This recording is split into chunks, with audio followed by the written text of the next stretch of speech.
Vamos a hacer un pequeño repaso sobre lo que es la unicidad de Dios. Nosotros hablamos ya de la Trinidad, ¿no? Y la Trinidad, lo que nos enseña la Biblia es que hay un solo Dios en tres personas, ¿no? Padre, Hijo y Espíritu Santo. Es un solo ser, un solo individuo, un solo Dios, pero existen en tres personas distintas de manera simultánea, ¿no? El Padre siempre ha existido, el Hijo, el Espíritu Santo siempre ha existido y son el mismo Dios. La unicidad de Dios plantea lo siguiente. La doctrina de la unicidad es una creencia antitrinitaria. Decíamos en la clase anterior, si es antitrinitaria es porque está en contra de la enseñanza de la Trinidad y sostiene la unipersonalidad de Dios.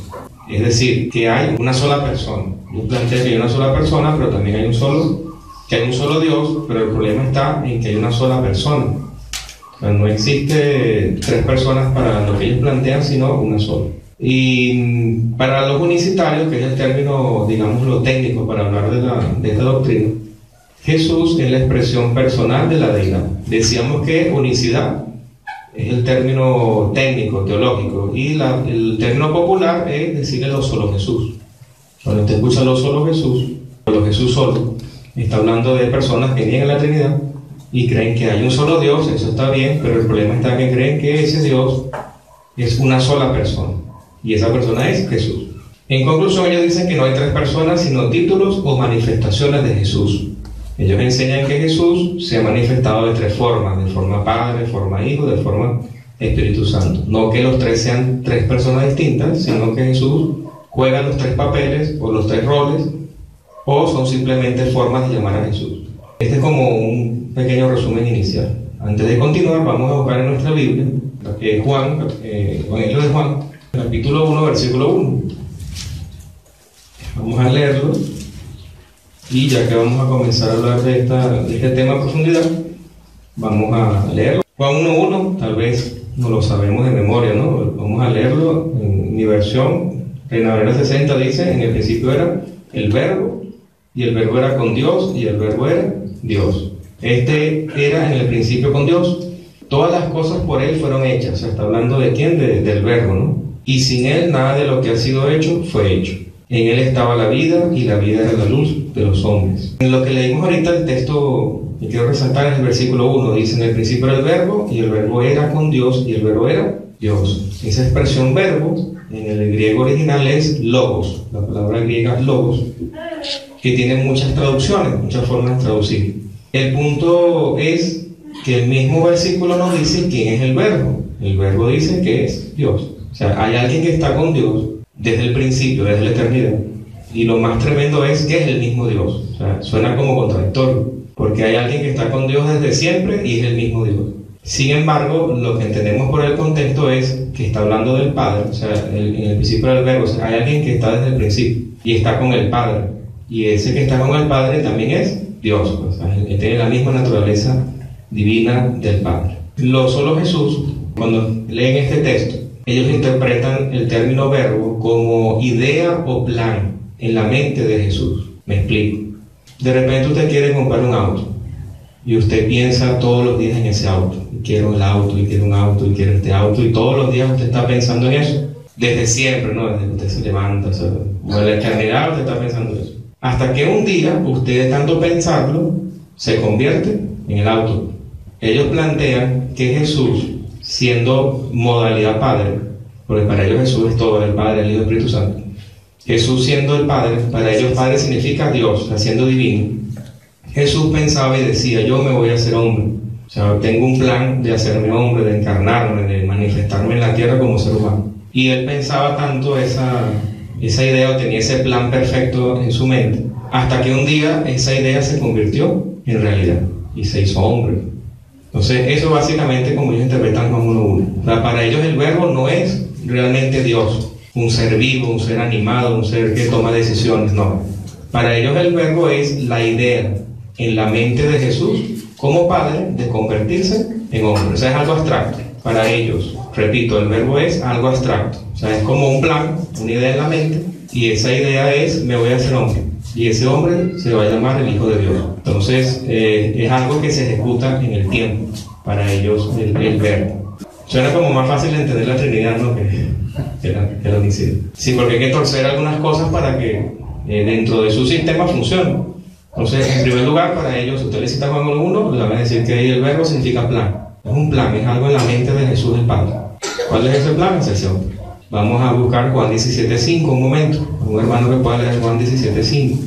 Ahora pues, Padre, glorifícame tú al lado tuyo, con aquella gloria que tuve contigo antes que el mundo fuese. ¿Ahí quién está hablando? Jesús, el Hijo de Dios, entendemos nosotros normalmente leyendo la Biblia, ¿no? Leyéndola como está escrita. Y ese Hijo de Dios está pidiéndole al Padre ser glorificado con una gloria que Él tuvo ¿cuándo? En la eternidad, o sea, antes que el mundo fuese. Si entendemos que Dios es una Trinidad, allí no hay ningún problema, porque Jesucristo, el Hijo de Dios, la segunda persona de la Trinidad, se hizo hombre, se humilló hasta lo sumo, y Él está diciendo, bueno, Padre, quiero volver a estar contigo como fue desde siempre.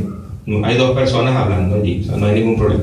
Desde la unicidad hay un problema, porque ¿qué dijimos de Juan 1:1? Que el verbo es una idea, un plan. Y ahora este plan ya ejecutado, que es el Hijo de Dios, es ese ser humano llamado el Hijo de Dios. Ahora le está diciendo al Padre, quiero estar contigo como estuvimos antes que el mundo fuese. ¿Y cómo estuvieron en esa mezcla unicitaria el Padre y el Hijo? El Hijo es una idea. Es como Jesús diciéndole, Padre, quiero volver a ser una idea en tu mente. O sea, glorifícame, quiero volver a estar como yo era antes, como ese plan perfecto. O sea, en su lógica unicitaria esa sería la explicación. Sin embargo, si usted habla con un solo Jesús y le plantea esos dos textos, usted le dice, ¿qué significa verbo en Juan 1:1? No, el verbo es el plan perfecto de Dios, es una idea en la mente de Dios. Y después le dice, léeme Juan 17:5.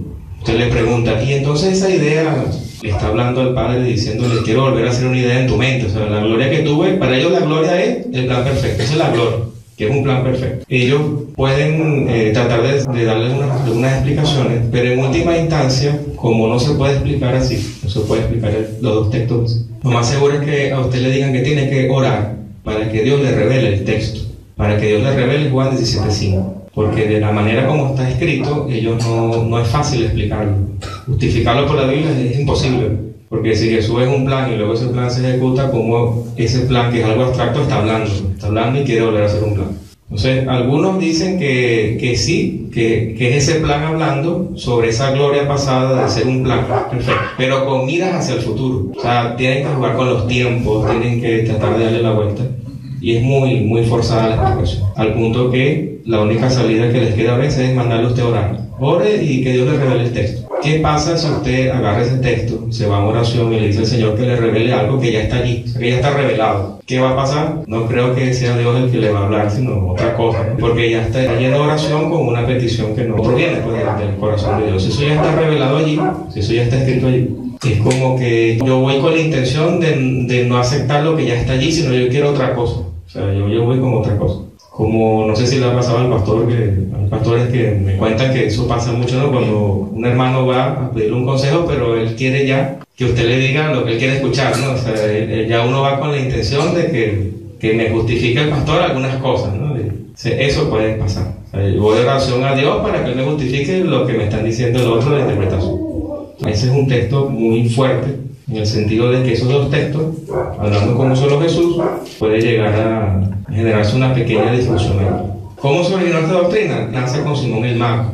En el libro de los Hechos, no lo vamos a leer ahorita por cuestiones de tiempo, pero usted ahí tiene la cita, Hechos del capítulo 8, del 9 al 24.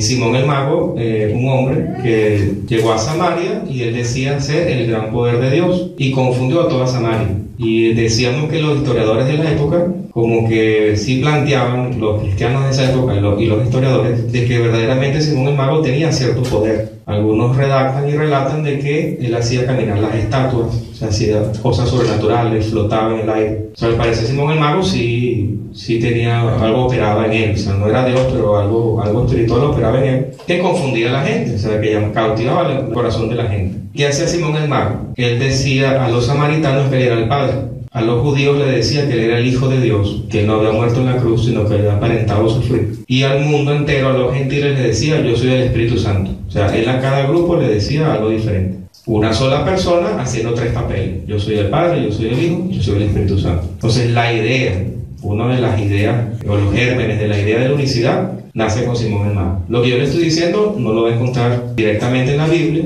tampoco le estoy diciendo algo antibíblico, sino algo extrabíblico. Hay cosas que son bíblicas, cosas que son antibíblicas, y hay cosas que son extrabíblicas, ¿no? Que están fuera de la Biblia, pero avalan la Biblia, o el contenido bíblico.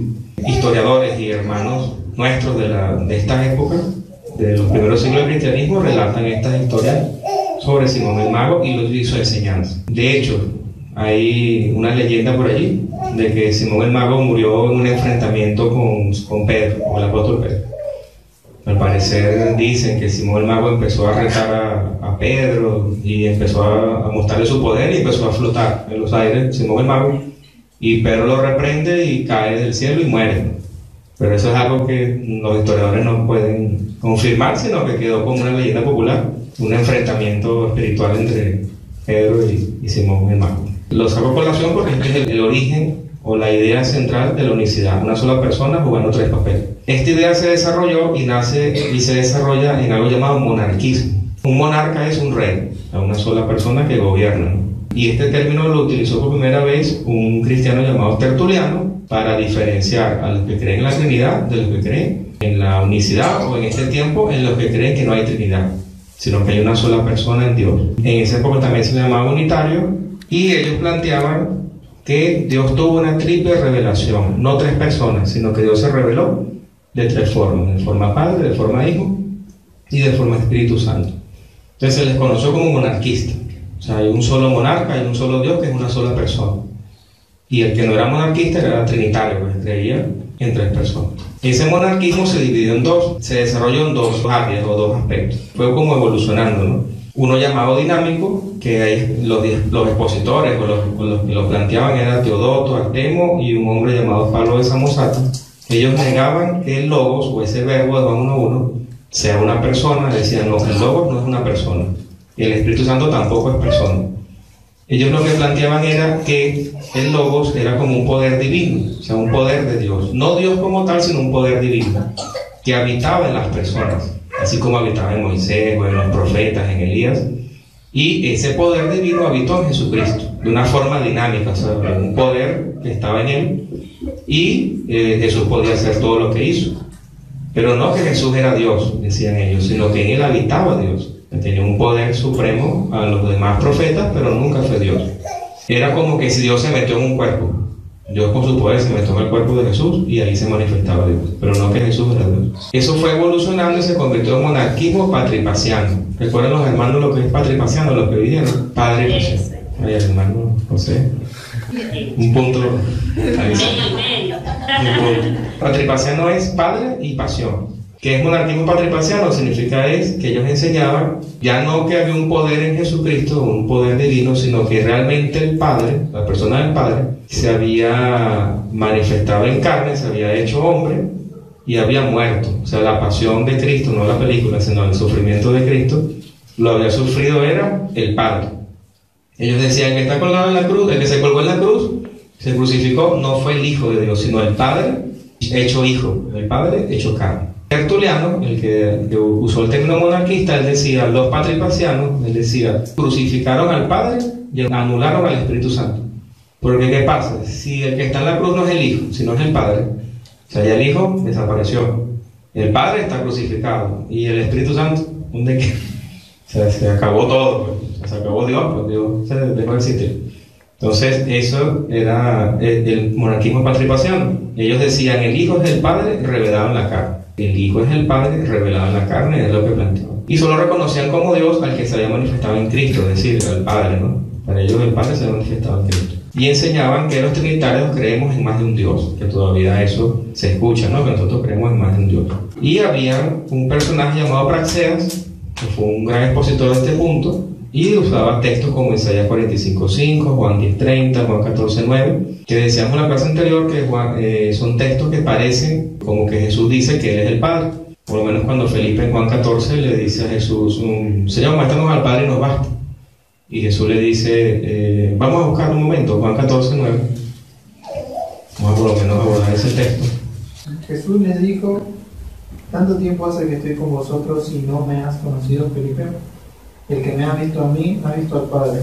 ¿Cómo fue, dices tú, muéstrame al Padre? Amén. Entonces ahí Felipe había pedido al Señor, Señor, muéstranos al Padre y nos basta. Y Jesús le dice, uno lo lee y pareciera que Jesús está diciendo, yo soy el Padre. Pero aclarábamos que Jesús dice, el que me ha visto a mí, ha visto al Padre. ¿Y a quiénes vieron los discípulos? ¿Quién es ese mí que está hablando? A mí, el Hijo. O sea, el que ha visto a mí, el Hijo, ha visto al Padre. ¿Por qué? Porque ellos son uno. En Juan 10:30, el Padre y yo, uno somos. Uno en naturaleza, uno en esencia, el mismo Dios. No dice el Padre y yo somos el mismo, no lo dice. Somos la misma persona, no dice así. O somos el mismo, no. Dice uno. ¿Uno qué? Un Dios, un solo Dios. Uno de naturaleza. Entonces, el que está hablando allí en Juan 14:9 es el Hijo. El que me ha visto al Padre, pues como es el mismo Dios en ese misterio de la Trinidad, andar con Jesucristo es conocer a Dios, conocer al Padre, que es la misma naturaleza. Ese patripacianismo se desarrolló y se convirtió en sabelianismo, o modalismo también se le llama, de un líder también de la iglesia cristiana del año 200, llamado Sabelio. Él enseñaba que Dios se manifestó de tres formas. Como Padre creó todas las cosas y le dio la ley de Israel. Como Hijo, como la redención. Y como Espíritu Santo, después de haber completado la obra redentora, Él empezó a obrar con la santificación.